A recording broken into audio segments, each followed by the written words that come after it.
Manaca, señoras, señores, Gilabasi, Cuyacamasi, compañeros, compañeras, Hatujaya Narunta Yacana, reciban el saludo respetuoso, Uchumasi Aymaranat de este su amigo indígena Aymara. Pachi que en mi idioma natal significa gracias. Gracias por abrirnos otra vez las puertas, gracias Laura, compañeros, gracias porque tenemos, los indios andinos, tenemos algo que decir muy urgentemente. Y algo que seguramente ustedes no desconocen, acabo de platicar con una persona que es de origen colombiano. No desconocen porque también como nosotros tienen raíces culturales, raíces biológicas indígenas. Así que lo que les voy a decir no creo que sea desconocido. Hace muchos años, hace más de 500 años, 520 años para ser más exactos, toda esta parte que hoy se conoce como América, desde los Estados Unidos hasta la última porción de Sudamérica, estaba poblada por cientos de comunidades, por pueblos, naciones completamente diferentes entre sí, con rasgos diferentes, con historias diferentes, con modos de ver y vivir la vida diferentes, con cosmovisiones y lenguas diferentes, que sin embargo tenían un común denominador. Había un factor que los igualaba, no solamente entre ellos, sino también los igualaba con los pueblos originarios de todo el planeta, de todo el mundo. Ese factor que los unía era el respeto que tenían por la naturaleza. Todos estos indios originarios tenían una relación de amor y de respeto con la naturaleza.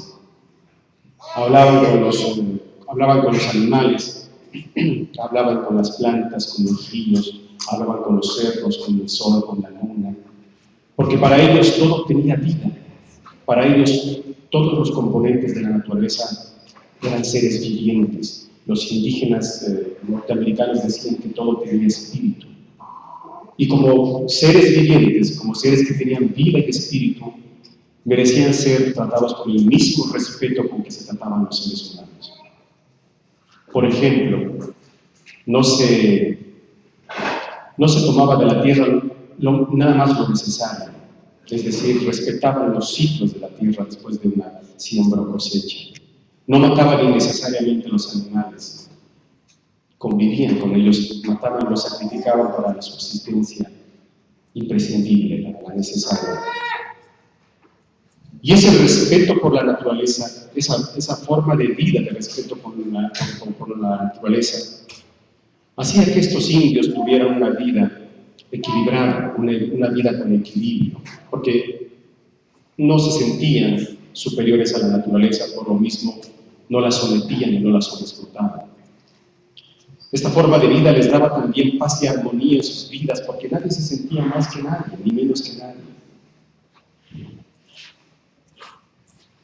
Les daba también esa hermosa forma de vida que es la vida solidaria, la vida con solidaridad, porque vivían en comunidades.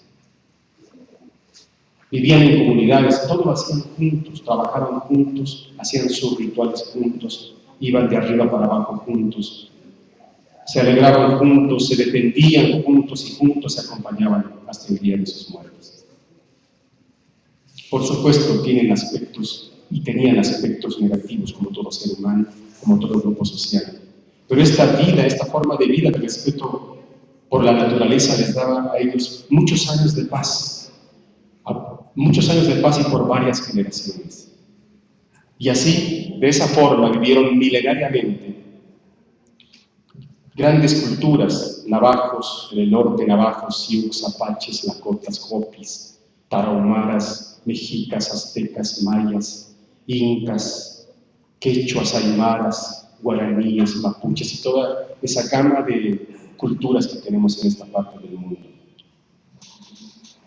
Y toda esa cosmovisión, toda esa hermosa relación que tenían con la naturaleza fue destruida, se acabó con la llegada del pensamiento europeo.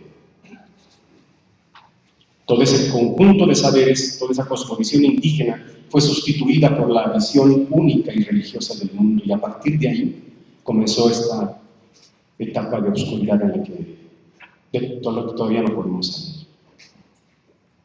Y si nosotros fuimos afectados, los más afectados de esta política depredadora, que comenzó con la conquista y se exacerbó con el neoliberalismo ahora, los más perjudicados siempre han sido los indios, los indígenas.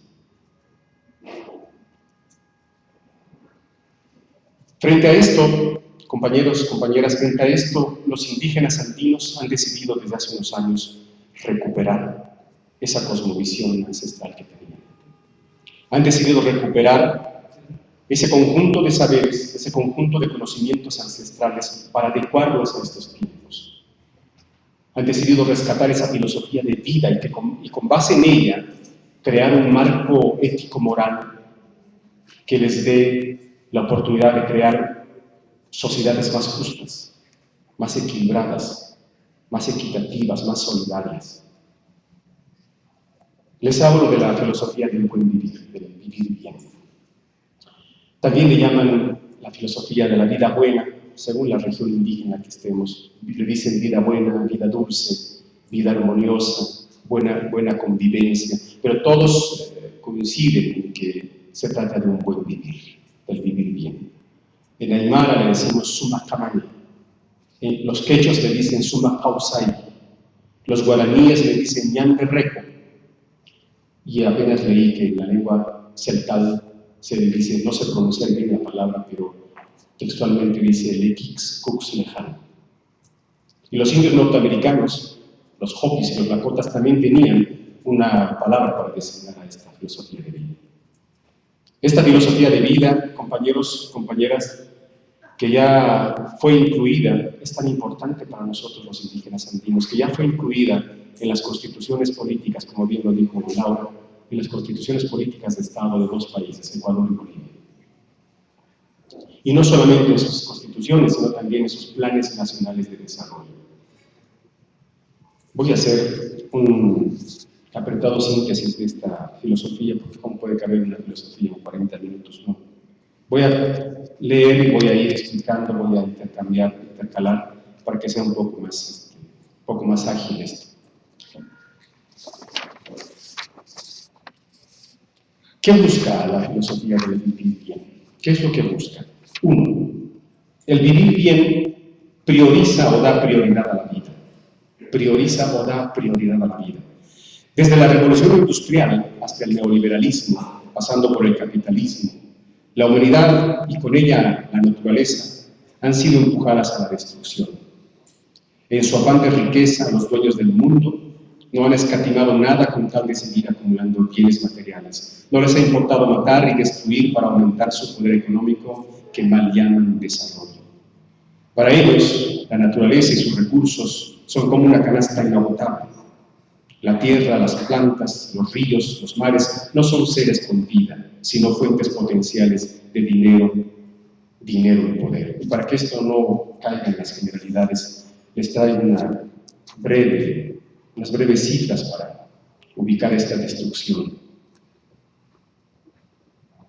Producto de la contaminación de mares y suelos, nada más en los meses de mayo y junio, en 2 meses de 2012, según reporte de organizaciones ambientales independientes, han sido encontrados muertos en 2 meses 5.000 peces en el lago del Reino Unido, 2.500 peces en un río de Australia, 100.000 peces en la provincia de Ningbo, en China, 40 toneladas de peces muertos en otra provincia china, en Guangzhou, 10.000 carpas muertas en el lago de Missouri, 300 tortugas muertas en Grecia en 2 meses, 300 aves marinas en Australia, 16 renos encontrados muertos por causa desconocida en la isla de San Pablo, Alaska, y también se teme encontrar más.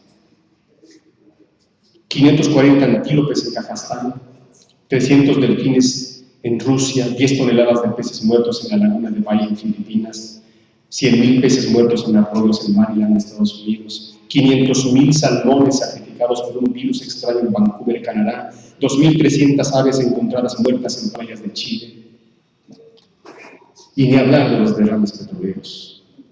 Desde 1967, del accidente de un buque ruso, hasta 2010, en el Golfo de México, todos los mares del mundo están afectados por estos derrames petroleros. Unos accidentales, pero otros también intencionales, sobre todo en tiempos de guerra. No hay cifras exactas de cuántos barriles son derramados, pero un estudio del año 2000 dice que cada año son tirados al mar más de 5 millones de barriles. Más de 5 millones de barriles. En el último accidente del Golfo de México, que duró 2 meses, ¿se acuerdan? Se derramaron de 60.000 a 100.000 barriles diarios. Y por supuesto han hecho un resumen de estos daños y lo han cuantificado en millones de dólares el daño ambiental que causaron. Pero ¿quién se ha ocupado de medir cuántos peces y cuántas formas de vida han muerto y siguen muriendo por esa gran contaminación? Daños en tierra, erosión y degradación de suelos. Según un informe del año 2000, 9 millones de hectáreas de tierra en diferentes partes del mundo están tan dañadas que han perdido toda su función biológica y probablemente jamás recuperen su productividad. Cerca del 61% de estas tierras están en África y en Asia. Según un reporte del, perdón ustedes la mala pronunciación del inglés, World Resources Institute, más de 1.200 millones de hectáreas, equivalente a la superficie combinada de China e India, han sufrido una grave degradación de sus suelos en los últimos 45 años, producto de la utilización indiscriminada de fertilizantes y plaguicidas químicos, que contaminan mantos freáticos, dañando la salud de flora, fauna y seres humanos. ¿Qué decir de la contaminación del aire? La jornada, abril de 2008, el encabezado. Más de 35.000 personas mueren prematuramente a causa de la contaminación por exposición a ozono, partículas suspendidas, polvo y otros tóxicos. La jornada otra vez, octubre del 2012. Cada 35 minutos muere una persona por causas asociadas a la contaminación atmosférica. Y así podemos seguir con la deforestación, con la destrucción de los manglares, arrecifes, corales, y los parques eólicos, minería a cielo abierto, etcétera, etcétera, etcétera. En este afán, los dueños del mundo han creado pues una cultura de la muerte. El vivir bien propone lo contrario, propone respetar a la naturaleza, respetar los ciclos naturales de la tierra, de la siembra y la cosecha, no sobreexplotarla hasta agotarla, darle tiempo a que se recupere. Ha sido siempre motivo de curiosidad el modo agrícola de los indios bolivianos. Los criticaban y los acusaban de flojos y conformistas porque los veían que tenían un terreno enorme, nada más sembraban en una porción de su terreno. Decían los occidentales que estos indios eran flojos y no querían progresar. Lo que pasa es que esos indios sembraban un año en esa parte y el otro año lo hacían en otra para darle tiempo a que se recupere esa parte de esa tierra. También decían que estaban locos estos indios porque se ponían a hablar con la tierra. Para ellos, como dijimos hasta el principio, todo tenía vida, todo tiene vida y por eso se comunican con ellos.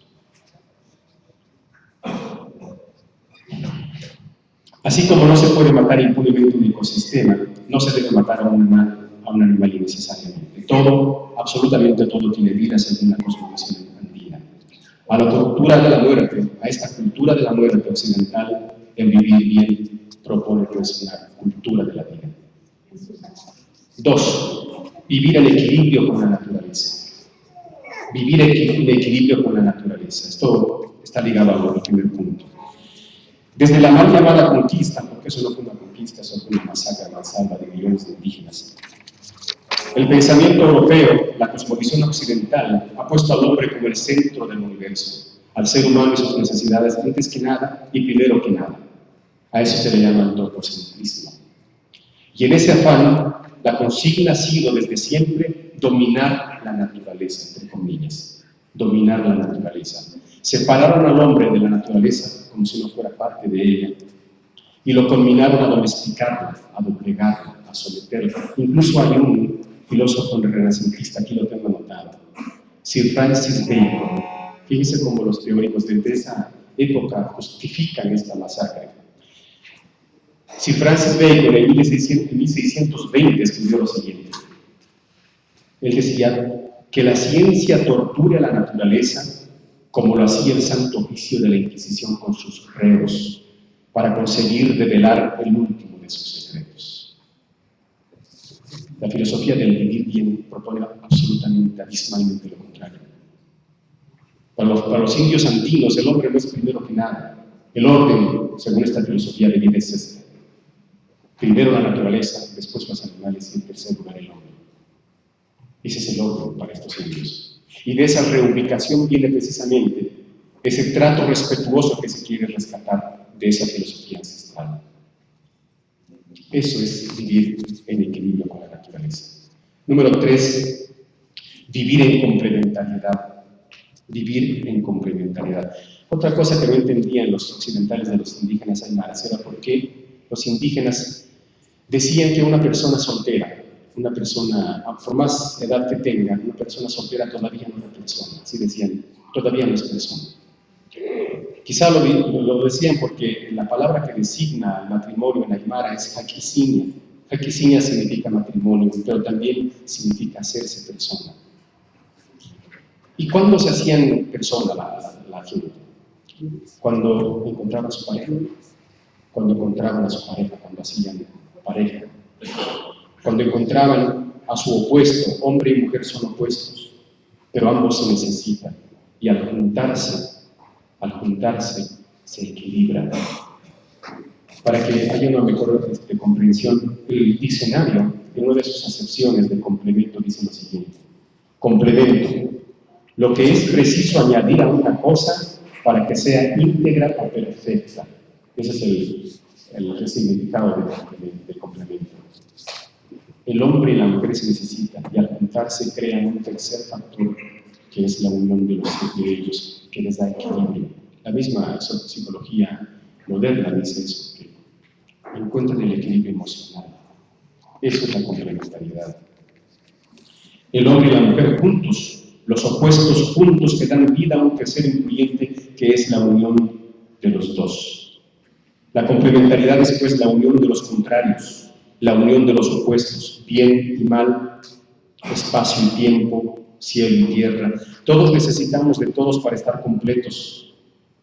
Esta unión de los contrarios, esta aparente contradicción, hace que la filosofía del vivir bien no sea fundamentalista ni extremista, porque el hecho de que tú seas de derecha y yo sea de izquierda o al revés, no implica que necesariamente estemos separados. Es que eso es lo que les conviene a los dueños del mundo. Algún día tenemos que juntarnos, algún día tenemos que juntarnos, y respetando nuestras diferencias, sin renunciar a nuestras convicciones personales, la unión de los dos nos va a equilibrar, porque nos va a dar ese equilibrio que nos va a ayudar a los dos, nos va a beneficiar a los dos. En resumidas cuentas, la complementariedad significa tender puentes de comunicación entre dos opuestos.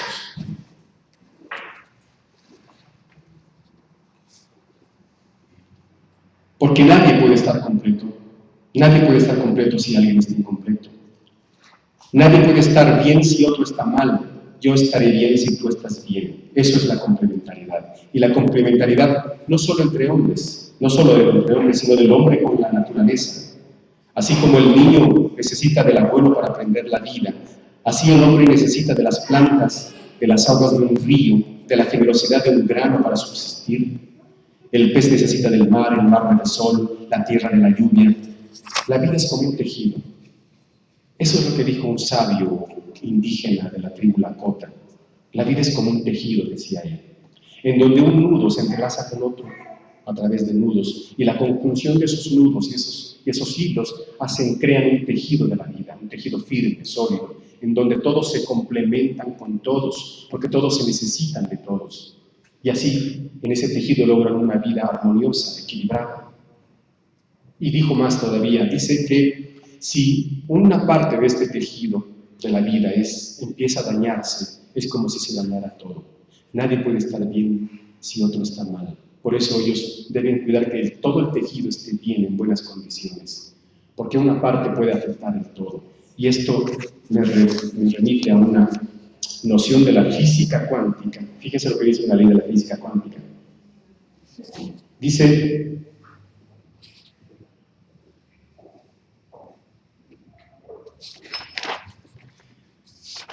la la visión holográfica de la física cuántica dice, en la parte está el todo, y la parte es un todo en sí mismo. Eso dice la física cuántica. 4. Vivir con reciprocidad. Vivir con reciprocidad. Los indígenas, no solamente los andinos, sino de casi todos los pueblos originarios del continente, tienen muy arraigado el sentido de la colaboración y de la solidaridad. Todos los trabajos pesados los realizan de forma comunitaria, entre todos. En el ayllu andino, ayllu es la designación en quechua de la comunidad, ayllu andino. Cuando una pareja se va a casar, se reúne toda la comunidad y les ayuda a construir su casa. Y no solamente les ayudan a construir su casa, siempre también les regalan animales, sus primeros animalitos, les regalan semillas, les regalan partes de sus herramientas, en fin, para que el inicio de esa pareja no sea pesado. Y cuando a esa pareja le toque hacer lo mismo por otra, lo va a hacer con el mismo cariño, con el mismo afecto, con que lo hicieron con ellos primero. Esa es la reciprocidad.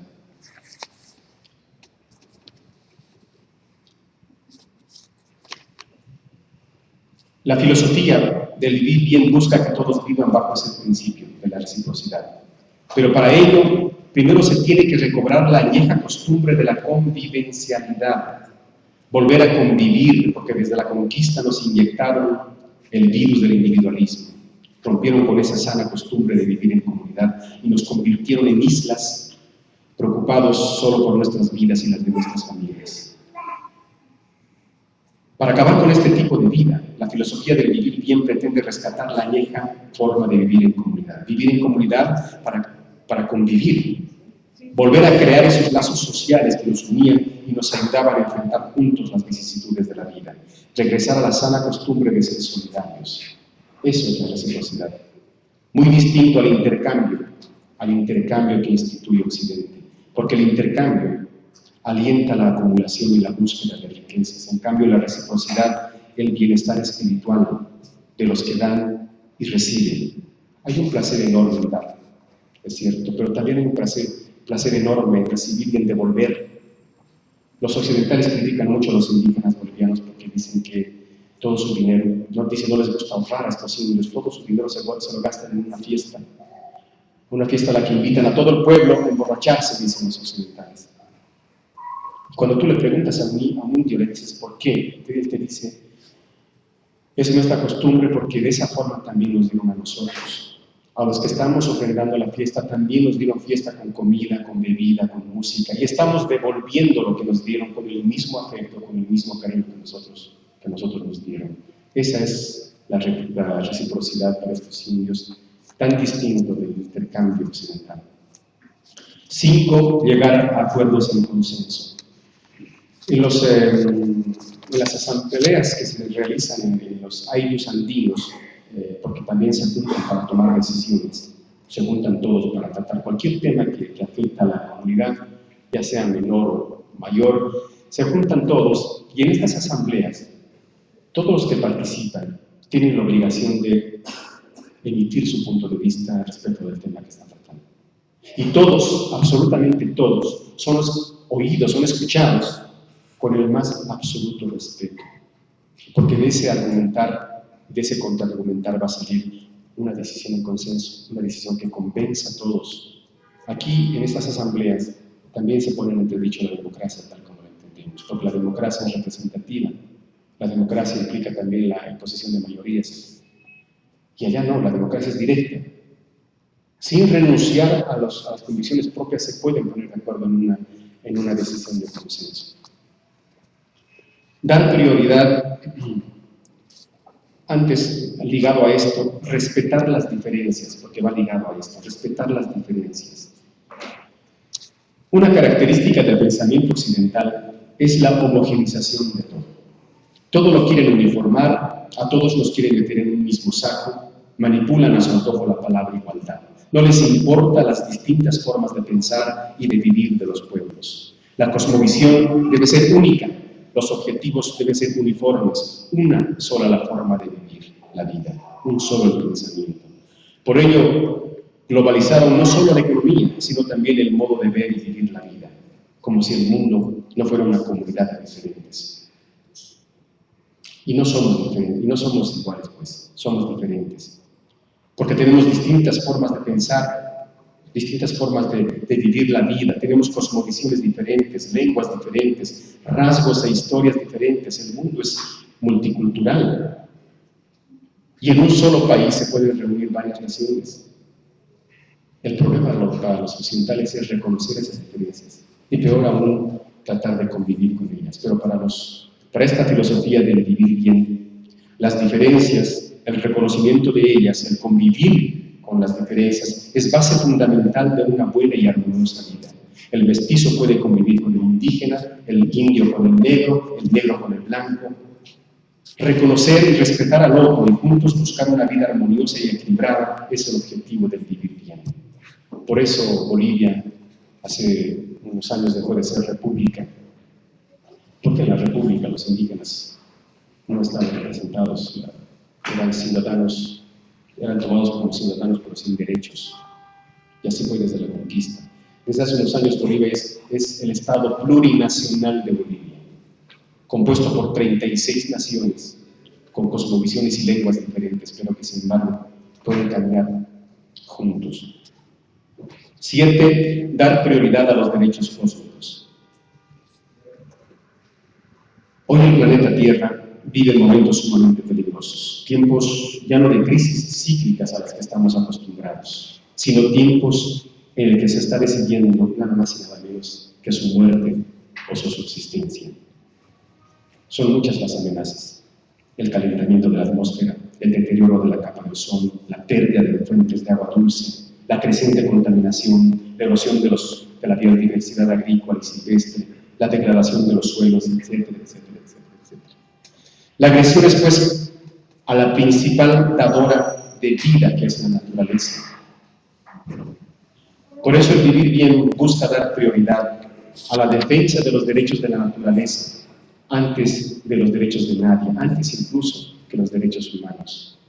Los derechos cósmicos o de la naturaleza son primero y de los hombres después. Por eso fue muy criticado el presidente Morales, porque en una pasada reunión de la ONU, él dijo: primero hay que defender los derechos de la naturaleza. Primero están los derechos de la naturaleza, después están los derechos del hombre.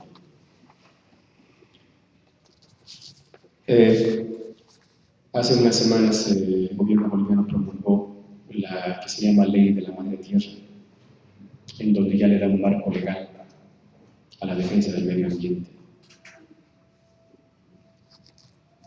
Y lo que está provocando ahorita problemas es el latifundio. El latifundio es anticonstitucional, pues sea en Bolivia. Se puede tener tierras, pero no tierras improductivas. Tierras que sean productivas, sí, pero improductivas no. Gracias. 8. Recuperación de recursos. Separar al hombre de la naturaleza, como siempre ha pretendido el pensamiento occidental, es separar al hombre de la tierra. Y el hombre sin tierra, el indio campesino sin tierra es nada. Tierra y hombre son una unidad indisoluble. La tierra es la madre tierra, la Pachamama vital. Pachamama, Pacha significa tierra y mamá, madre, Pachamama. Separarlos es condenar al hombre al sinsentido y extraño. La relación del indio con la tierra es considerada sagrada, y no en los términos religiosos. El diccionario tiene una acepción de sagrado, que es esta. Dice: sagrado es algo que debe inspirar un respeto absoluto y que es inviolable. Eso dice el diccionario, que es sagrado. Y desde ese punto de vista es, pues, sagrada la tierra para el indio. Los indios andinos dicen: no queremos derechos de propiedad de la tierra, sino derechos de comunicación, de convivencia con la tierra. Para ellos, las labores agrícolas no son simples técnicas para el usufructo de sus productos, es una relación filial, como de madre a hijo. A través de rituales, el indio le pide permiso a la tierra antes de sembrarla, y en la cosecha le realiza una fiesta en su honor, con ofrendas, rezos, cantos y ritos de agradecimiento. Muy diferente a las costumbres depredadoras de Occidente, que la usan solo como proveedor inagotable de recursos. Por eso, la filosofía del vivir bien considera indispensable recuperar estos recursos, para que regresen a la propiedad colectiva, que fue la propiedad primigenia de la tierra. Solo en manos de los campesinos e indígenas la tierra volverá a ser lo que era antes de que cayera en las manos de los agroindustriales. Por eso se recuperaron las industrias petroleras, gas y otras. Por eso las nacionalizaciones y la recuperación de recursos, para que el usufructo sea para todos de una forma equitativa y justa, sin explotar irracionalmente a la tierra. Número 9, reincorporar la agricultura básica. La historia económica de América Latina ha sido definida siempre y primariamente por la ecuación capital-recursos naturales. Fuimos y somos dadores de materias primas, minerales, agropecuarios, biodiversidad, hidrocarburos y otros, bajo el clásico esquema de la División Internacional del Trabajo. ¿Qué me conviene comprarte? ¿Qué me conviene venderte? Esta política internacional de predominio del mercado ha empujado a los países latinoamericanos al monocultivo, a especializarse en un solo producto y así aumentar su dependencia del gran negocio agroindustrial. Nos siguen engañando con esto de la crisis alimentaria. No es cierto que tengamos una crisis alimentaria. Informes recientes publicados por organizaciones especializadas en esta, y la misma FAO de la ONU, dice que no hay tal. Dice, por ejemplo, que la mitad de la población del mundo está compuesta por indígenas, por campesinos, por agricultores, por pescadores, por pastores, y que esa mitad del mundo es capaz de proveer alimentos de una forma sana y sustentable para el resto del planeta. ¿Cuál crisis alimentaria? La misma FAO, la jornada lo publicó hace unos meses, dice que esa mitad del mundo es capaz de producir al año 12.000 millones de toneladas de grano. 12.000 millones de toneladas de grano. La mitad, casi la mitad de la población mundial, que es de 7 millones, ¿no? 7.000 millones. Entonces, ¿cuál crisis alimentaria? Frente a este panorama, la filosofía del vivir bien propone el regreso a los cultivos tradicionales, al policultivo, al apoyo a indígenas y campesinos para que vuelvan a sus tierras y las hagan producir nuevamente. El gobierno boliviano ha empezado a devolver las tierras a las comunidades indígenas campesinas a fin de que siembren todo tipo de alimentos y de esta manera se generen economías locales que cubran las necesidades de esas regiones. Ha implementado ayuda de tipo mecánico con tractores y ha estimulado un buen funcionamiento del sistema comercial para que tengan donde vender sus productos. Allá el latifundio, como les dije, es anticonstitucional.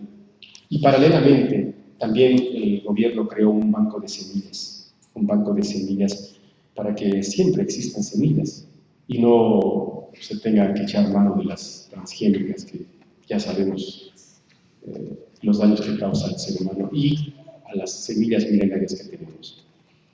10. Vivir bien diferente al vivir mejor. Esto está muy interesante. Vivir bien diferente al vivir mejor. Frente al individualismo occidental, la filosofía del vivir bien opone la vida en comunidad. Pero para esto se tiene que rescatar primero esa hermosa forma de vida que es la convivencialidad, para convivir. Pero dice la psicología moderna que si uno está mal, no puede estar bien con los demás. Eso dice, uno tiene que estar bien primero para estar bien con los demás. Los indígenas andinos ancestralmente sabían, dicen que cada uno de nosotros tenemos una hataña. Hataña en aymara significa vida interior. Todos tenemos una hataña que debemos cuidar, que esté en paz y en armonía, con control de nuestras emociones, con control de nuestras pasiones. Teniendo una buena hataña, una buena vida interior, una paz interior, podemos pasar al segundo plano, que es vivir en comunidad, que en aymara se le llama una buena amaña. Amaña es vivir en comunidad. Y vivir en comunidad, como dijimos antes, es vivir en complementariedad, en reciprocidad, en respeto y equilibrio.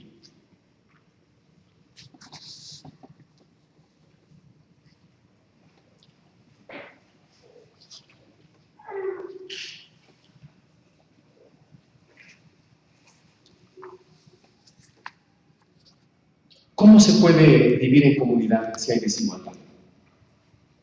¿Cómo se puede vivir en sociedad si hay desigualdades?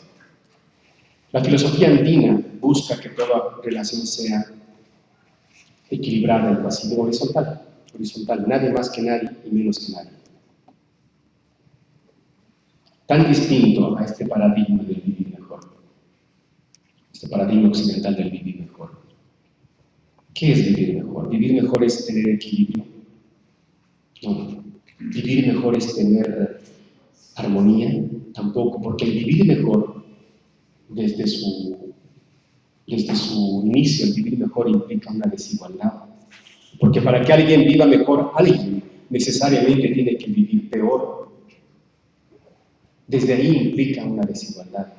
Implica también una competencia, porque este que vive peor que el otro va a querer vivir mejor que este, y este tampoco se va a dejar.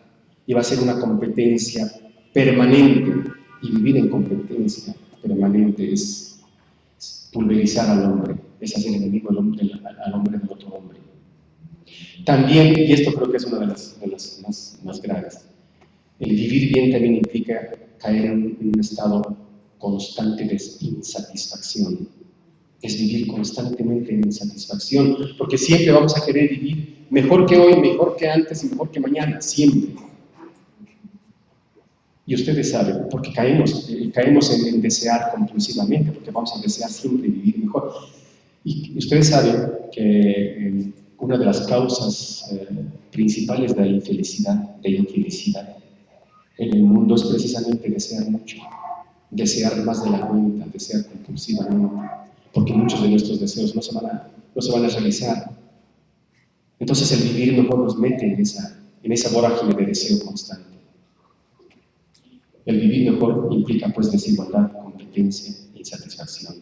Y el vivir bien, simplemente vivir bien, todos de forma horizontal. Nadie más que nadie, ni menos que nadie.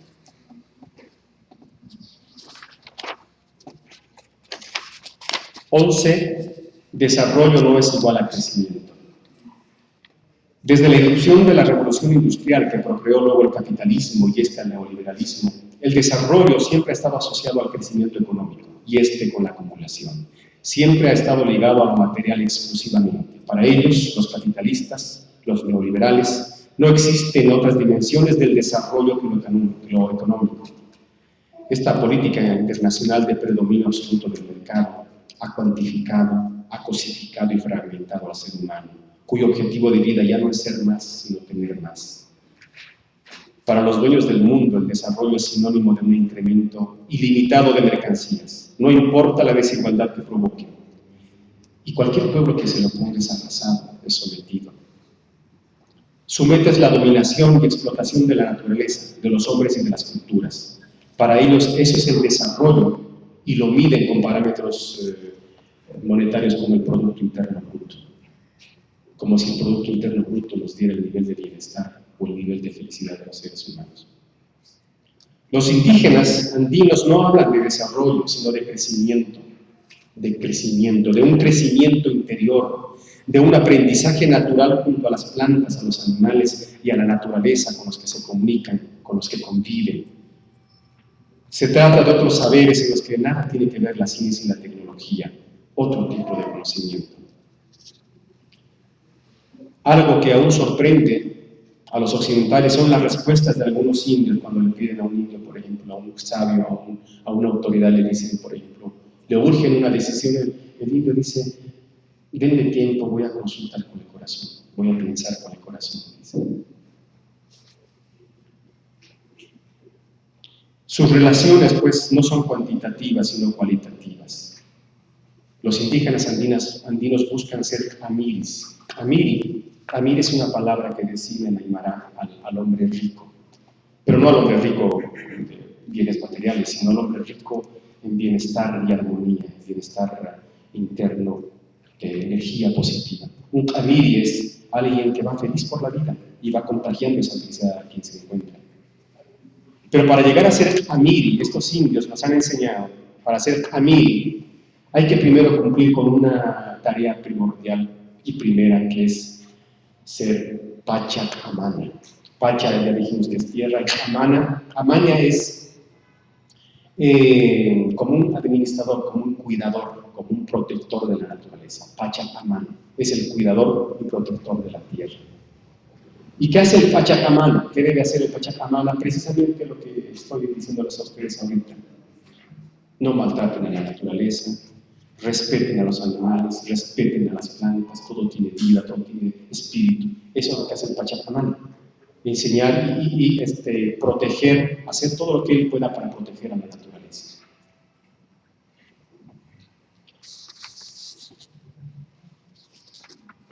Pero hay otra cosa también importante que hace el Pachamama. El Pachamama debe ocuparse de que todas las energías, porque todo es energía, todos somos energía, la materia es energía, nosotros somos energía. El Pachamama tiene que encargarse de que todas esas energías que tienen los hombres, porque los indios dicen eso también, no solamente los hombres tienen una vida interior, una jajaña, también el animal tiene una jajaña, una vida interior, también la planta, el árbol, todo tiene una vida interior, y esa vida interior hace que fluyan unas energías. El Pachamama debe encargarse de que esas energías, tanto del hombre como de los factores de la naturaleza, fluyan libremente sin ningún impedimento. Y más aún, que esas energías se interconecten, se conecten. Eso la física le llama que los axones sinapsen, se junten. ¿Y cómo logra este Pachamama que esas energías se junten, sinapsen? Con algo tan común que nosotros vemos cuando vamos al Zócalo, por ejemplo, a través de los rituales. A través de los rituales el indígena hace este proceso bioquímico de que esas energías se junten. Cuando ustedes ven a un indígena con su bracerito, echando sus humos al infinito, está juntando esas energías. Eso tiene que hacer el Pachamama. Estos saberes, esta forma sencilla de vida es para los indios andinos el verdadero crecimiento, tan distinto al desarrollo occidental. 12. Trabajar con alegría. 3 puntos más y terminamos. Trabajar con alegría. Cuando dice la Biblia que cuando Dios sorprendió en el pecado original a Adán y Eva, lo de la manzana, ¿se acuerdan ustedes? Dios se enojó tanto que lo castigó y le dijo a Adán: a partir de ahora, tu castigo va a ser ganarte el pan con el sudor de tu frente. Es decir, les mandó como castigo el trabajo a este par de zánganos que no hacían absolutamente nada en el paraíso, ¿no? Dice la Biblia que estaban en un constante ocio, como si el ocio fuera un bienestar, como si el ocio, no hacer nada, fuera un bienestar. Yo creo que de ahí sacaron los occidentales esta idea de que el trabajo debe ser riguroso, debe ser serio, debe ser formal, debe ser obligatorio. Porque para eso están las vacaciones, dicen ellos, para la fiesta están las vacaciones, pero el trabajo se respeta, es serio. Y los indios andinos dicen lo contrario. Para los indios andinos el trabajo es parte de la fiesta, es parte del buen vivir, porque con la misma alegría que siembran, con esa misma alegría cosechan. Su relación con el trabajo es distinta que los occidentales. En septiembre me invitaron a una elotiza, le llaman ahí en Texcoco, Atenco, por ahí. Si ustedes vieran la expresión de alegría que tiene un indígena cuando ve el maizal crecido, es hermoso.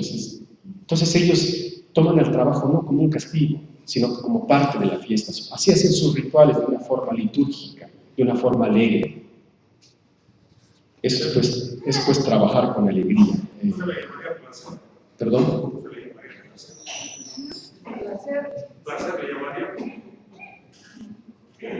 Trabajar con alegría. Pues eso es más adecuado, ¿no?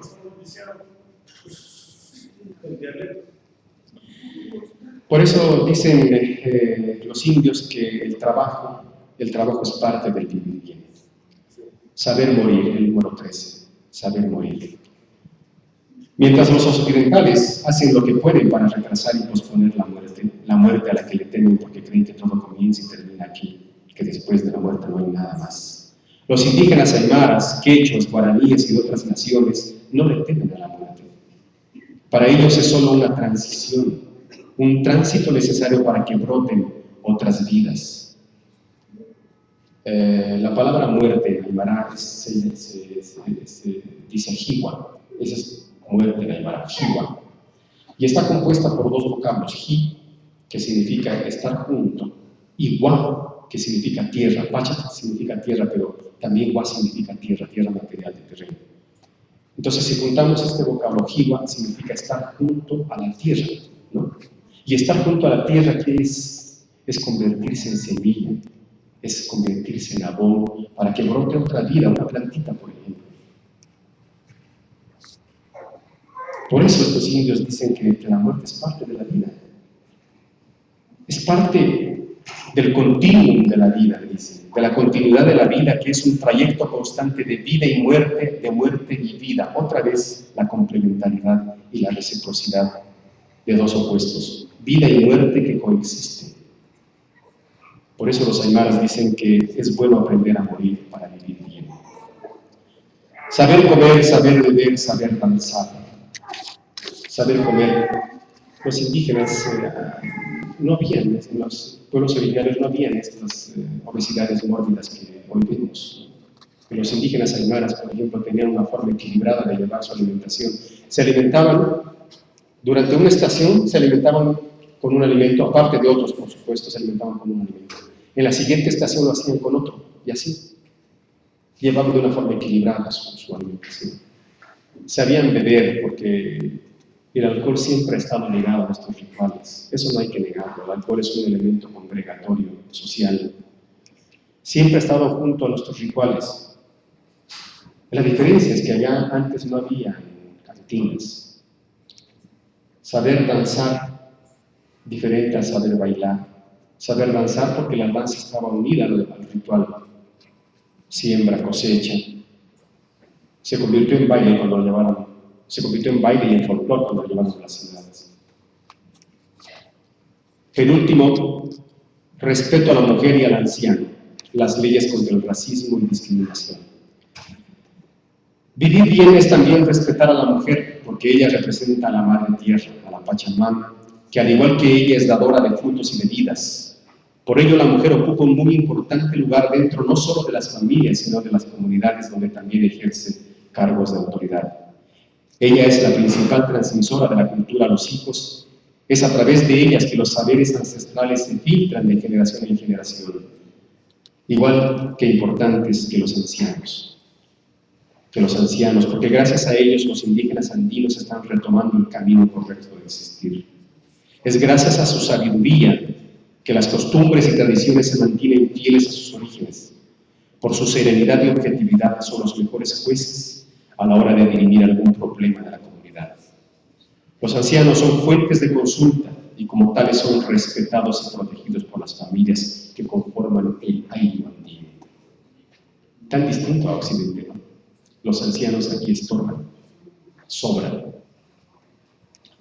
En el vivir bien, la forma de vida ancestral andina, no existía la discriminación y mucho menos el racismo, pues porque atentaría contra los tres pilares fundamentales de esta filosofía, que son la reciprocidad, la complementariedad y la plurinacionalidad. Por eso Bolivia, el gobierno boliviano, basado en esta filosofía andina, promulgó una ley, la ley número 45, que castiga cualquier acto de discriminación, cualquier acto de racismo.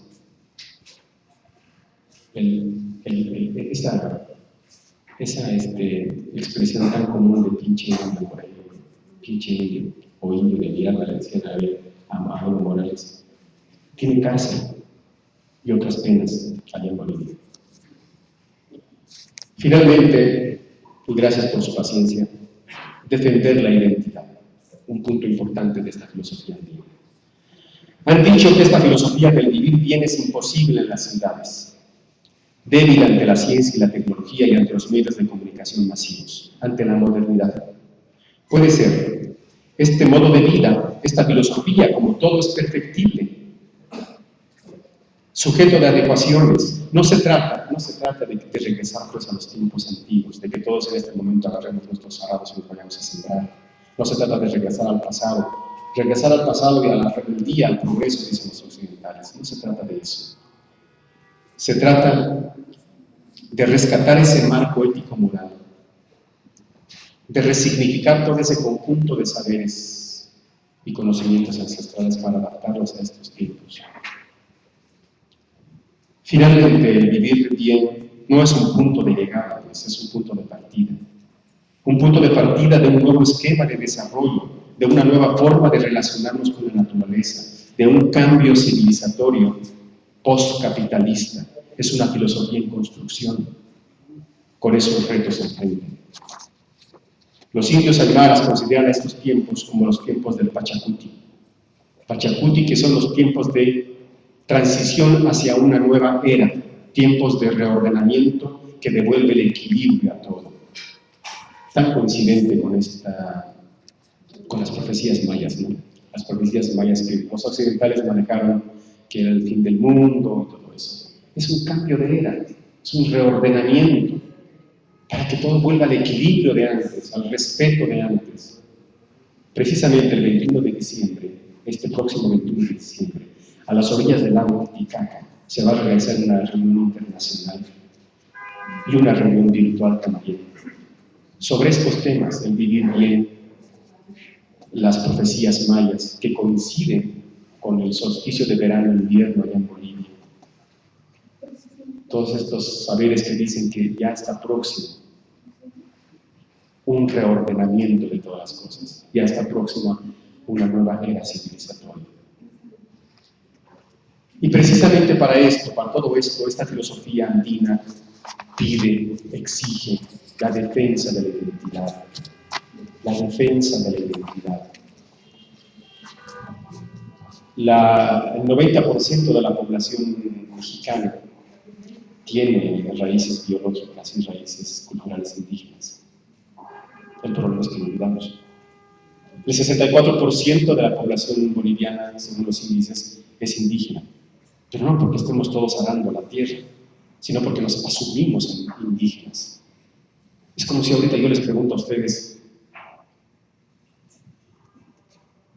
¿cómo se definen? Pues todos somos mestizos, no somos ni indígenas ni blancos. ¿Cómo se definen? Indígenas o blancos, ya hay que definir. Mucha gente, recientemente estuve en una reunión con jóvenes y decían, los jóvenes nos sentimos débiles. Hay una especie como de debilidad y vacío interno que tenemos. Una debilidad que ellos lo achacan a otras cosas, pero hay una teoría que dice que precisamente esta debilidad radica en esa indefinición, en esa turbiedad, en esa grisura en la que estamos los mestizos. No somos ni indígenas ni somos tampoco blancos. Ahí radica nuestra debilidad. Porque cuando escojamos, vamos a adquirir fuerza. ¿Quieren vivir como blancos? Adelante. ¿Quieren asumirse indígenas? Ahí van a ser la verdadera fortaleza. Hay que decirles a estos jóvenes que ahí está la fortaleza, en definirse. Porque quien está consciente de su identidad, sabe de sus raíces, pues, sabe de dónde vino y automáticamente sabrá por dónde ir. Quien está consciente de su identidad deja de avergonzarse de sus raíces indígenas y al contrario se enorgullece de ellas. Por eso es tan importante defender la identidad. Muchísimas gracias por su paciencia.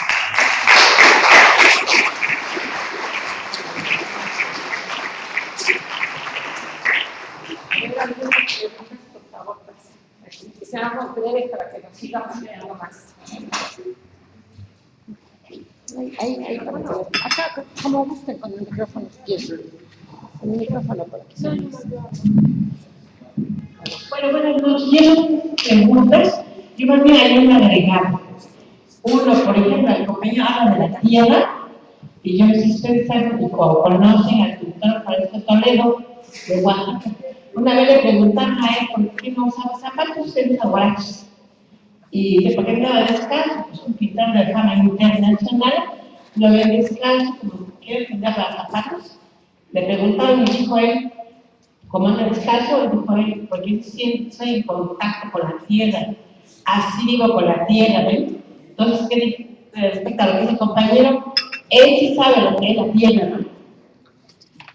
Otra cuestión, allí en Oaxaca, yo soy de Oaxaca y soy de la provincia de Oaxaca, no sé si en otro estado, pero allá también se postula lo que dice el compañero, cuando fuera alguien, cuando una fiesta, todo el mundo participa cooperando, ¿sí? Entonces, lo que puede cooperar cuando se requiere, pues se vuelven las cosas, pero exactamente como dice el compañero pasa aquí en Oaxaca. Y también hay algo que se llama tequio, van a construir escuela, todo el mundo coopera. Les digo que nosotros somos indígenas y yo creo que sin estar copiando uno de otros, pero esto viene de nuestro espíritu, de nuestro corazón, de amar al prójimo, como dicen, de amar a la tierra y de estar en contacto. No son preguntas solamente era una agregada, porque aquí también tenemos el nuestro, y yo soy de Oaxaca y me siento orgullosamente porque soy de origen católico. Muchas gracias. Buenas noches. Mire, aquí dice una lista. Las fiestas, pues, ¿para qué andamos buscando en el marxismo? Es un socialismo, incluso la siembra, ¿no? Bueno, yo así la voy identificando a la manera de los españoles. La conquista, pues, no fue conquista, fue un atraco. Y la invasión pasó como, los españoles fueron como Monsanto, porque miren cómo nos desgraciaron genéticamente. Los transgénicos que vinieron, fíjense cómo están pegando secretos. Y usted también, que son los esclavos, los transgénicos que vinieron. Ahora, quería preguntarle, ¿qué son los incas y los alemanes? Y ¿qué son incas? ¿Es una jerarquía o es una cultura? Porque nunca la he encontrado en ningún sitio geográfico. Y luego, pues, vivimos, ¿para qué preocuparnos por ello? Aunque usted habla de una manera dulce y amable como nuestras raíces, pero también a veces hay que hablar con la fuerza del hombre. Bueno, aquí hablamos con otra manera de creación, usted la maneja muy pausada, y pues disculpe si hablo de entonación, pero uno debe ser preciso y conciso. Pues tienen unos mugrosos, analfabetos, y pues la verdad, pues, si se tiene que integrar, que ellos se preocupen de integrarnos a nosotros, porque nosotros estamos haciendo nuestra labor y vivimos en nuestra tierra. Y como digo, muy claro, nunca metas a alguien extraño a tu casa, porque ya que la metas te vas a sacar de ella. Entonces nosotros somos pues de esa tierra, desde los osos hasta los pingüinos. Y luego dicen que manipularon la forma de vida, pues sí, ya se ve. Luego reconocer nuestra vida. Y respecto al mestizo, no estoy de acuerdo con usted, porque esta reunión es una reunión mixta. Todos somos mixtizos. Mestizos son los pinacates, los canaderos. Usted es canadero, usted es pinacatero, ¿verdad? Entonces nosotros somos mixtizos. Como los españoles son muy pocos para pronunciar su pinacatero, disculpen, pero yo así me sentí. Pues es para reconocer mi identidad y sentido de propiedad de esta tierra, porque eso pues me da la seguridad de hablar en esos términos, y lo que hago son con argumentos que creo no están escritos en los libros, pero también son lo que decía el uno, que explico. Luego habla de vivir mejor. Pues yo le digo que pues, algo que debe de ser lo que debe uno de ser. Y en cuanto al respecto al racismo, pues la verdad yo no entiendo como racismo, porque nosotros somos raza perfecta, porque la naturaleza, antes de llegar a los europeos, trabajó bien, nos explicó prietos, nacíamos con camino, desde que nacíamos hasta que morimos. El proceso biológico del siglo, a nosotros nos quitó los pelos, y esos cuales siguieron siendo changos, vean los curiosos, son ornamentales, y es una carga de presentación de antecedentes penales. Lo cual, y eso pues, también forma parte, porque también hay que ser, sí, cierto, hay que ser, de ser, no, hay que ser algunos, ¿sí? Y lo explico. Y eso es lo que nos da sentido de identidad. Y iba a enseñar unas gráficas para que vean. Aquí tengo un libro que se llama Juicio España. Mire, aquí dice un Juicio España. Y aquí viene Europa en 1492, cuando están tirando la cagada de las ventanas y haciendo pederastía con los niños, todo lo que se imaginen los leprosos. Ya ve que en la Biblia dice que Jesús curó a los leprosos, ¿y por qué no los mandó a bañar? Entonces, ahora, aquí está, por ejemplo, tantito, disculpe, es que trato de ser... Lo que pasa es que, mire, hay 6 personas atrás. No, pero también es eso, es contundente. Miren, aquí viene un fraile con un cubo, imaginándose la tierra cuadrada. Es que la verdad, los que vinieron unos brutos. Y también, pues, hay que ayudarnos un poco a comprender y mugrosos. Y me consta, porque yo voy a trabajar a Tetamachalco, y hay un señor que limpia las albercas, y dice que vienen unos australianos aquí, y como los australianos y los ingleses son la misma realidad, entonces conservan el mismo modo de vida, y dice que nomás se echan en el sol y se untan aceite, pero nunca se bañan. Entonces, conclusión, nosotros sí somos limpios. No sé que lo que nos digan y lo que nos estén los tienes sin cuidado, somos teflones. No sé que... explico. Muchas gracias. Gracias. Nada más contestar 2 preguntas. Dice el señor que tiene que ver con el socialismo. No, esta filosofía de vida, de vivir bien, no tiene nada que ver con el socialismo. No, porque el socialismo está centrado en el hombre y sus necesidades. Y la filosofía del vivir bien está centrada en la naturaleza. Sí, la naturaleza, animales y hombres, pues. Pregunta después, ¿quiénes eran los incas? Los incas no eran una etnia, una nación, sino eran un grupo de nobles que enseñaron a los aymaras, potenciaron todos los conocimientos aymaras en la arquitectura, en la agricultura. Los creían dioses, pero no eran unos sabios, era un grupo de sabios que enseñó a toda esa parte que conformó el pensamiento suyo. Les enseñó todas las artes, arquitectura, todo, agricultura, economía, en fin, fueron haciendo crecer los conocimientos de todas las naciones y los pueblos.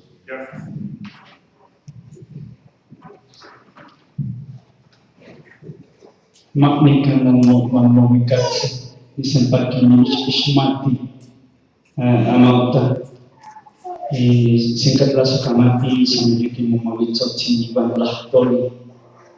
Ese es lo que estoy hablando, es la lengua antigua de los mexicanos, Nahuatl, Mantipla toca Nahuatl, que es, hablemos de la lengua mexicana. Yo acabo de llegar un poco tarde, pero me interesó su intervención.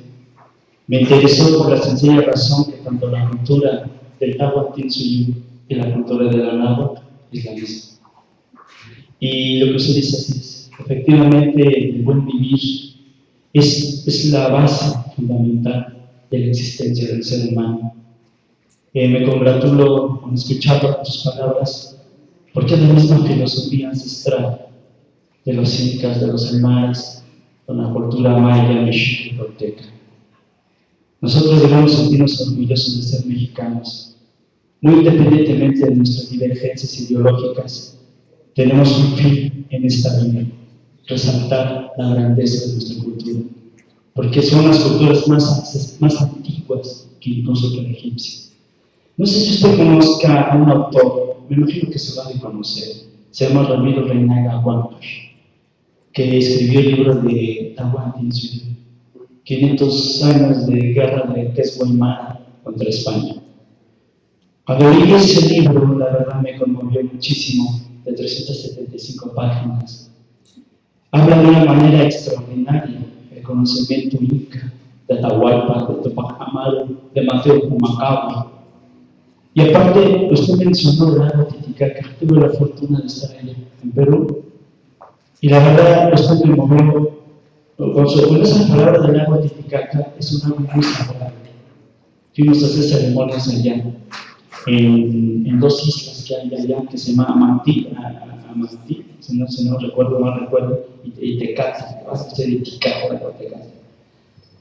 Hicimos varias ceremonias, o sea, fue un anciano de la cultura maya, un anciano, y nosotros hicimos ceremonias de la cultura mexica, incluso con la ceremonia de la boca. A mí la parte donde me llamó más la atención fue Machu Picchu y Ollantaytambo. Visitamos esos lugares y la verdad me da alegría que usted hable su palabra ancestral, su palabra de sus abuelos. Ese es un comentario que le hago, porque sí es importante su palabra, y sí es importante también que los compañeros también retomemos nuestras raíces, porque es la solución a los problemas actuales y del mundo. Y sobre todo, que ahorita tenemos un problema grave con el maíz transgénico, que es centro de origen de nuestro país, México. Muchísimas gracias, sea usted bienvenido y su palabra es muy valiosa. Siempre gracias, muchas gracias.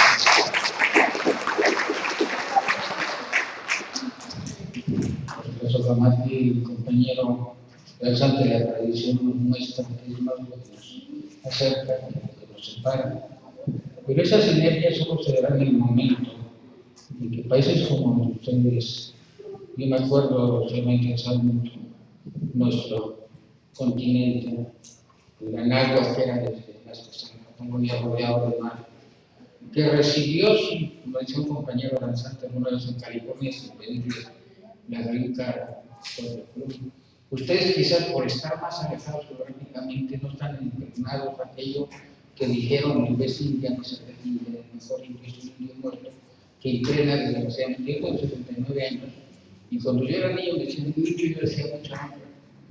Yo quisiera ver si la gente ahora lo dice. Yo soy una persona que estudia muchos idiomas y ahora tengo que estudiar náhuatl. Le quería preguntar, cuando yo recuerdo que en la época de General Torres, hubo una reglamentación de que los profesionistas tenían que, para hacer su examen profesional, tener el conocimiento de idiomas de texto o Aymara. No sé si todavía es posible. Aquí en México, en la época de General Cárdenas, se vio esto, se puede estudiar también y ya empieza gracias al impulso del gobierno, porque la recuperación de la cultura empieza por la oralitud. O sea, los pueblos de África lograron el conocimiento de UNESCO para escribir su propia historia con sus palabras, no la de los vencedores, que es la que impone precisamente ustedes lo que nos hablan. Hubo mucha gente que acabó, Max Weber, la ética del protestantismo, la idea del desarrollo del capitalismo, al pensar que la gente era tonta, al no hacer. Inclusive aquí en Chapín, uno va y tiene escrito en la Escuela Nacional de Agricultura explotar a la tierra, no al hombre.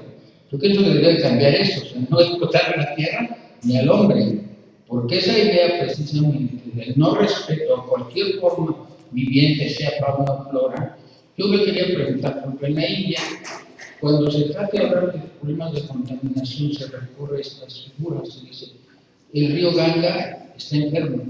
No sé si en estas cosas se logra poder quitar esas ideas que hablan de sustentabilidad que viene de la señora Ruland, que está casada con un político noruego conservador, de utilizar nuestras propias ideas, valorizarlas, y como usted dice, el regreso a la tierra no quiere decir que se va en un momento dado a tener esa reunión virtual que va a haber en el 21 de diciembre. Hay que aprovecharlo en un momento. Entonces yo sí, uno también, sí me congratulo mucho de estar aquí, porque poquito a poco, aunque sean como gotitas de agua, yo creo que nos vamos. Y la gente que hemos tenido oportunidad de ser nómadas, transhumantes, pero siempre respetando esas cosas. Yo me acuerdo de mi tía Chungaro, que era una dirigente boliviana, que, o sea, y todo esto que conocemos de la gente que pasó por allá, pasó por aquí, los profesores nuestros, que han podido defender esa identidad. Que aquí, desgraciadamente, con la influencia de ese espacio estadounidense, yo le digo americanos, porque ellos se atribuyen ser los americanos, y es muy bonito, y después voy a dar mis datos para poder unir estos esfuerzos y lograr esta multiculturalidad con un respeto hacia el otro, sin la parte esta de la economía del ser humano. Pues no hay una conferencia decir, no es malo tener, pero es mejor ser. Y dentro de eso podemos hacer un cambio de valores muy paulatino en un momento dado, porque hasta ese vestir de la tierra que empezó, pues hasta los chinos donde ya vivieron que están yendo a Bolivia a sacar riquezas minerales, y esa defensa en contra de la forma de producción, distribución o consumo solo podemos hacer, inclusive con ejemplos de Estados Unidos, de igual de la vida en los bosques, con un respeto a cualquier forma de vida. Los japoneses también tienen los cambios, y no me quiero extender demasiado, de poder guardar las tradiciones, la danza, como ustedes como el compañero aquí lo hace. Y en la danza mexicana toma la energía de la tierra y la distribuye. Hay astronomía, hay matemáticas, hay una evaluación que es una base de cómputo azteca, pero la mayor parte de la gente no lo conoce. Entonces, en la medida en que nos vayamos conociendo, yo creo que podemos ir avanzando. Muchas gracias. Gracias. Voy a tratar de contestarle esa pregunta respecto de los idiomas.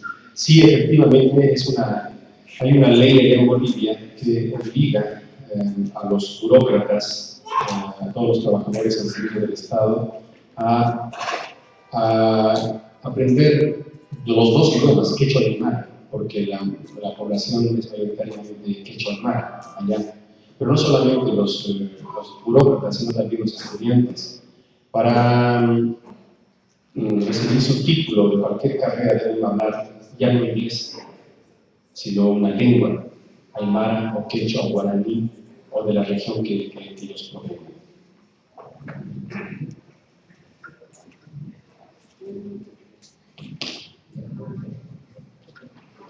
Ante todo, muchas gracias por su palabra, por sus enseñanzas, por su pensamiento. Aquí en México sí tenemos un gran problema que equivale a un reto, o sea que tiene solución. Y esta situación de identidad es lo que está teniendo como dirían los religiosos, en el limbo a la gente.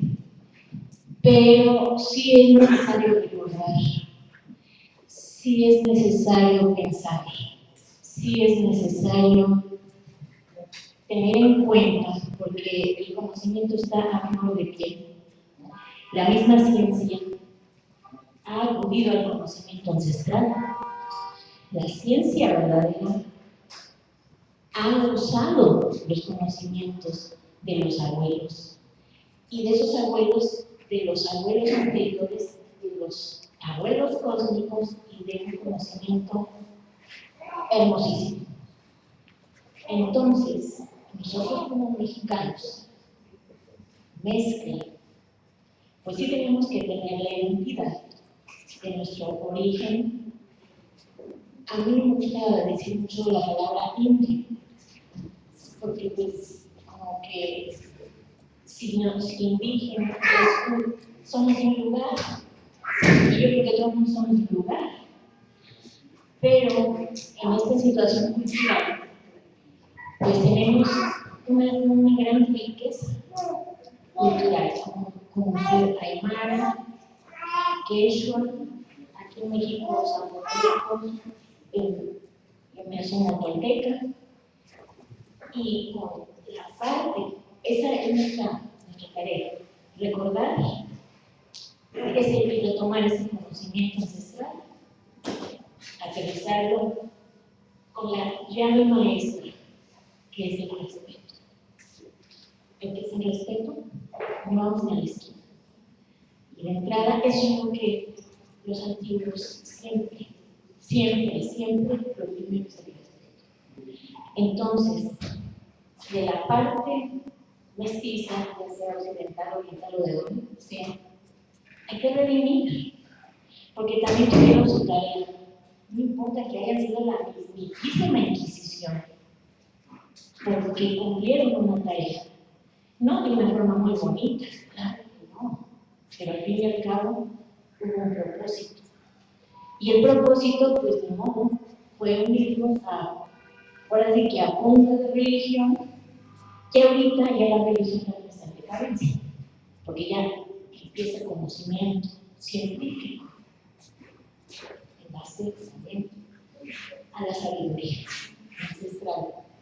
Entonces, en este momento de transición tan bello de ese lugar, Bolivia, donde la gente hermosa es sabia, son personas sabias, nos van a ayudar a despertar a muchos. Y ese lugar sagrado,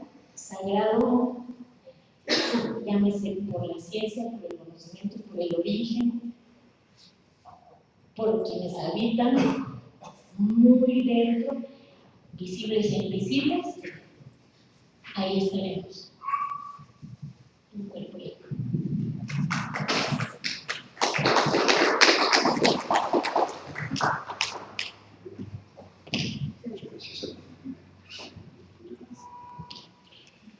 Consideramos correcta la sentencia que el presidente de Bolivia, compañero Evo Morales Ayma, nos comunicó en Coyoacán, Distrito Federal, el 21 de febrero de 2010, que palabras más, palabras menos decía: así como el siglo XX se distinguió por la lucha por los derechos humanos, el siglo XXI deberá de ser el siglo de la lucha por los derechos de la Pachamama, madre tierra por no ser.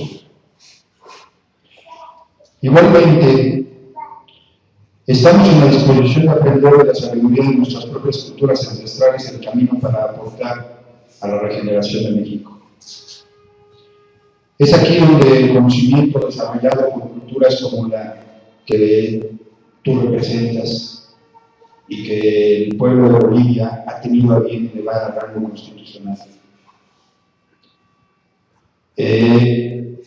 Diríamos que se torna vital, más aún crucial, para trascender la crisis, no solo política, económica o social actuales, sino civilizatoria para regresar al equilibrio con el hombre, con el mundo y con el cosmos, en que vivían las culturas del Semanáhuac en particular y de nuestra América toda en general.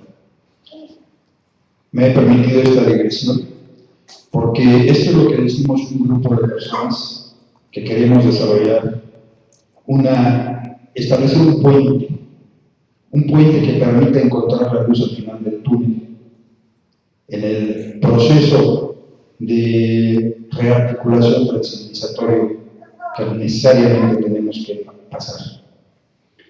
Voy a entonces permitirme dejarte el proyecto que se tiene para tu mejor consideración. Y de inmediato paso a hacer unas preguntas.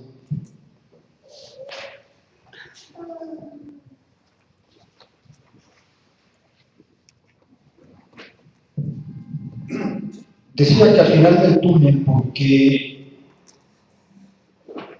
la civilización occidental se encuentra en una crisis tan profunda que hacen falta elementos para llegar a una concepción que permita resolver esa crisis. Yo no lo sé de cierto porque, por una razón u otra, no he participado en lo personal en el ejercicio, en la praxis de quienes, como mi compañero, pertenece a un grupo de la mexicanidad. Pero intuyo que el camino está por el lado de la sabiduría, de los saberes, de las culturas originarias en nuestra tierra. Tengo preguntas después de todo. Y esas preguntas surgen a partir del estudio, por ejemplo, de lo que se nos dio a conocer no hace mucho, como el concepto de república amorosa. Y en ese ir y venir, en el estudio de lo que ello significa, me encontré con una categoría que para mí es como un hueso atorado. Si el sentimiento amoroso ha sido capaz de generar la evolución orgánica sobre la Tierra según Humberto Maturana, ¿dónde queda lo que hemos conocido hasta hoy, la categoría de la lucha de clases? ¿Y qué significa ello en la filosofía del vivir bien? Recuerdo las razones por las que el hermano Evo decidió participar activamente en política. Y fue cuando él vio cómo rociaban con gasolina a un indígena, regresando Evo de un incluso partido de fútbol, y le prendían fuego. Ahí dijo, yo quiero reivindicar este tipo de atrocidades, denunciarlas y reivindicar a mi pueblo. Esa sería la primera pregunta. ¿Qué es la lucha de clases? ¿Qué significado tiene en la filosofía del buen vivir? Y la otra es entender cómo pasó y qué pasó en Bolivia para que los saberes originarios y las comunidades correspondientes decidieran hacer política. Recuerdo también al compañero Evo cuando dijo, éramos contestatarios y vimos que no íbamos a llegar muy lejos. Decidimos luchar por tomar el poder y lo lograron. En México, lo puedo afirmar, la tradición de la mexicanidad institucionalmente en este momento decide no participar en política. Cualquier página que se pudiera encontrar respecto a la mexicanidad, incluso llamaron a votar en blanco. ¿Qué sucedió en Bolivia? Muchas gracias. Sí. ¿Quieres? Voy a contestar las preguntas del compañero.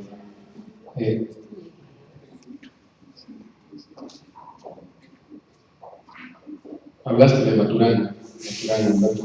Para Maturana, la ética es amor. La ética es amor. Él habla también. Humberto Maturana es un filósofo, pero también es el autor de una teoría que se llama la poiesis. Es largo de explicar esto, pero él dice que la ética es amor y quien tiene ética es amoroso porque es respetuoso. Él habla también de la biología cultural. La biología cultural dice Maturana que debe quedar conciencia de que el hombre es simple y llanamente otro componente biológico de la naturaleza, no más que la naturaleza, no más que los animales. Igual,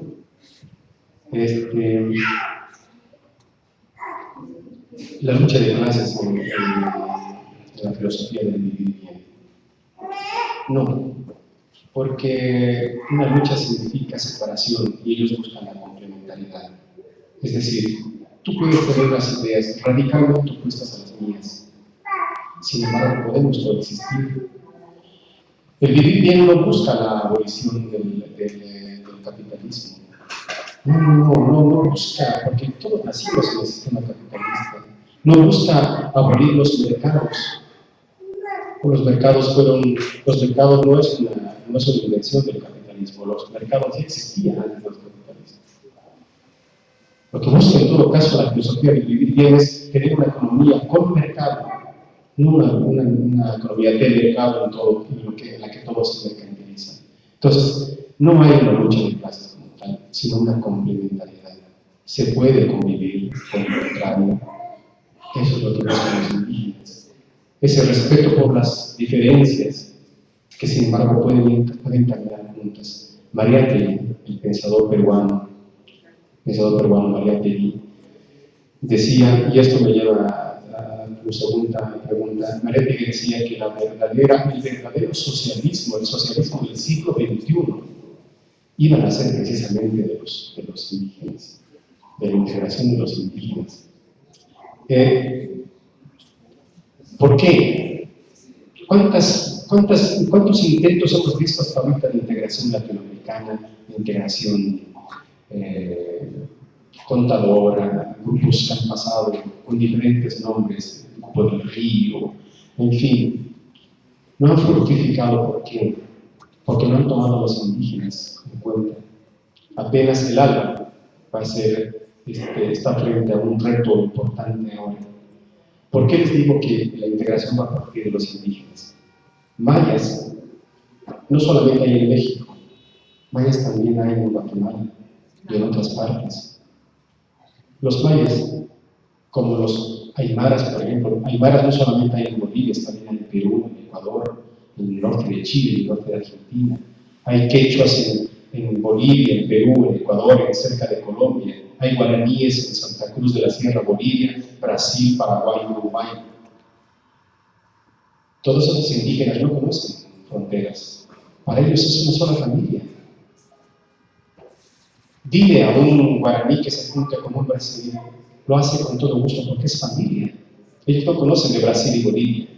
Entonces, cuando el indígena, dice Mariátegui, caiga en la cuenta de su verdadero poder de integración, cuando se dé cuenta que es una familia que puede juntarse, ahí aguas con el capitalismo, porque ese puede ser el gran golpe para el capitalismo. Pero no busca, la filosofía de Vivir no busca pelearse con el capitalismo. Es simplemente una propuesta más, una propuesta filosófica como han sido las griegas, como han sido las filosofías contemporáneas. Los católicos dicen los 10 mandamientos, ponen los 10 mandamientos. Pues esta es una simple propuesta, es una una propuesta para ver y vivir la vida de otra forma nada más.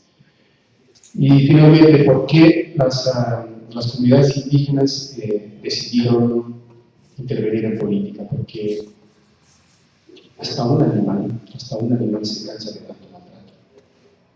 Los indígenas, siendo la población mayoritaria boliviana, siempre han estado al último de los últimos. Desde la conquista, pasando por la colonia, la independencia, después la república, los indígenas bolivianos siempre han estado tratados como animales. Eran tomados en cuenta nada más para los votos, para que siempre se los usa, pero no tenían derechos. Simplemente. Después, la independencia, por ejemplo, la independencia boliviana fue producto de una guerra cruenta, como en donde los indígenas fueron los que más murieron, fueron la carne de cañón. Pero cuando se juntaron para redactar los documentos independentistas, ni un solo indio fue llamado, ni un solo indio. Por eso, cansados de tanta farsa de gobiernos neoliberales, los indígenas han dicho, han caído en la cuenta de que ellos, el dinero de ellos, en su integración desde el poder, dijeron, vamos a juntarnos. Y desde los años 70 para acá han venido empujando un movimiento de revaloración de la cultura indígena que finalmente fructificó con la ascensión de un indio a la presidencia de la República. Este indio, Evo Morales, ya termino con esto, el primer acto que tuvo este indio Morales cuando fue investido como presidente de la República fue salir al balcón de Palacio y gritar ante todos, "Ya amasis, ña presidente Kaiku", les dijo, compatriotas, ya somos presidente.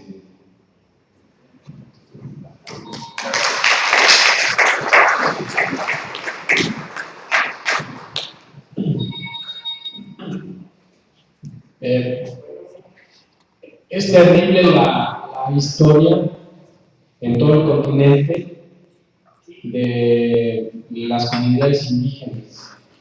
Es terrible la historia de persecución, de acoso, de explotación, de asesinatos y sobre todo, digamos, de la muerte cultural. Pero lo más terrible es esa parte de la conciencia del continente que no permite a la gente reconocerse el indígena. Eso es lo más terrible de todo, eso es lo más vergonzoso de todo. ¿Sí? Es muy difícil en un continente como América, que en realidad se debería llamar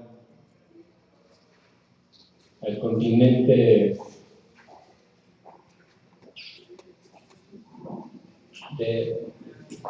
debería llamarse en realidad las Indias de América o América de las Indias, ¿no? Al final de cuentas es un proceso de integración de lo europeo, que lo europeo es la invención de América como tal, ¿sí? La América española, la América portuguesa, la América inglesa, la América holandesa, etc. Y las comunidades indias del continente. Entonces, esto más bien es lo que muchos han dicho: somos amerindios. Y no amerindios exclusivamente de las comunidades indígenas, amerindios todos, porque somos el resultado de una integración. Y esto lo digo porque hay mucha gente muy blanca, me incluyo, ¿sí?, que puede no sentirse indígena, pero es muy difícil sustraerse a esa integración. Y, por ejemplo, un botón. La ciudad de Santiago de Querétaro, la capital del estado de Querétaro, fue fundada por un indígena otomí, Conín. Y Conín funda la ciudad de Santiago de Querétaro con un nombre español, de origen noble, don Fernando de Tapia. ¿Por qué? Porque las élites prehispánicas se integraron a las élites hispánicas. Y los antiguos nobles, y eso se vivió en todas las culturas, los antiguos nobles prehispánicos se integraron, se fusionaron con los nobles españoles. ¿Sí? Y este caballero, don Fernando de Tapia, como tal, por andar en caballo, ¿sí?, que no cualquiera andaba en caballo en esa época, en el siglo XVI, era por lo tanto un caballero al servicio del rey de España. Y todo esto lo saco a colación porque hay gente muy blanca en este país que no se siente indígena. Y eso es por ignorancia, por no conocer las raíces. Yo, por ejemplo, desciendo de náhuatl, ¿sí? Y si no se me nota, es por una razón muy simple. Los genes europeos son dominantes, los genes indígenas son recesivos. Esa es una cuestión de la naturaleza. Mi novia, quien es una mujer muy guapa, también desciende de indígenas. Entonces, lo que tenemos que hacer, todos los que vivimos en este continente, es acercarnos a nuestras raíces indígenas a través del contacto con las comunidades y también a través del contacto con los museos. Principalmente el Museo Nacional de Antropología e Historia. Es un museo que nos remite al pasado, que son todas las salas que se encuentran en la planta baja, ¿sí?, y al presente, que son todas las salas que se encuentran en la planta alta.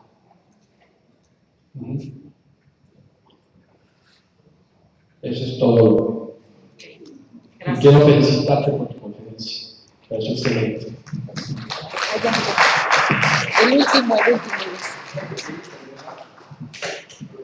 Sí, nada más quería expresar. Es algo curioso, no sé si sea coincidencia, pero ahí les va. Me paré temprano, fui a hacer ejercicio, saludé a unas cuantas personas y todo. Y cuando ya di como 4 vueltas al campo, descansé y enfrente de mí estaba un pequeño arbolito. Bueno, y y con mis pensamientos traté de comunicarme. En esta comunicación me pregunté entre mí y miré un poquito al cielo. ¿Será este mi día? ¿Este será mi momento? Entonces, ya descansé, me paré, me fui, hice mis quehaceres, hice todo y realicé cuantas cosas tenía que hacer. Y ahora que vengo aquí y lo que usted habla de la naturaleza de esa comunicación, parece ser, no sé si sea coincidencia de que la naturaleza sea la transmisora de nuestro, ahora sí que de nuestro espíritu, ¿no? Y ahora que por primera vez estoy hablando con ustedes, tratando de comunicarme, vaya, me siento que esto sí fue un gran día, ¿no? Entonces, para mí es una emoción y como leí un poco de Obrador, que hay que seguir luchando, que hay que seguir motivando y entusiasmando más para que nos liberemos y nos expresemos mejor y tratemos de ser mejores personas. Bye.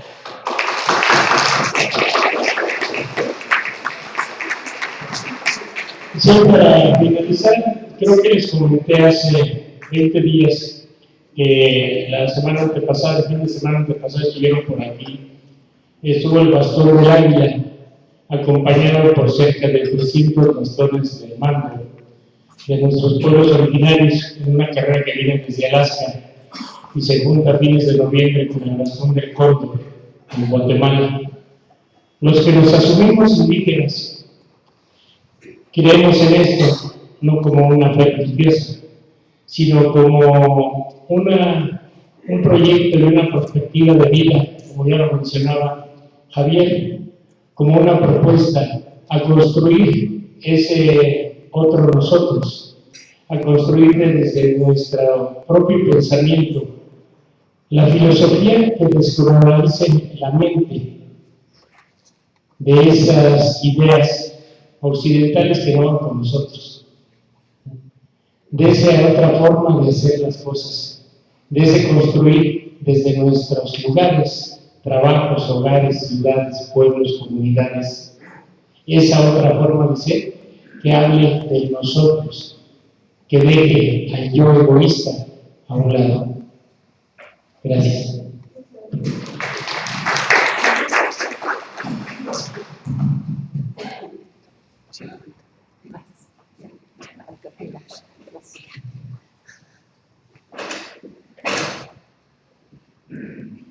Muchísimas gracias por su participación, muchísimas gracias por su paciencia al escucharnos. Ojalá que esto por lo menos lo recuerden a la hora de, no sé, que estén con sus animalitos o con su jardín. Esta filosofía andina que es simple y sencillamente eso, es una muestra de la humildad que debe tener el hombre para no situarse por encima de ningún otro factor de la naturaleza. Muchas gracias, Pachi y Magana. Gracias.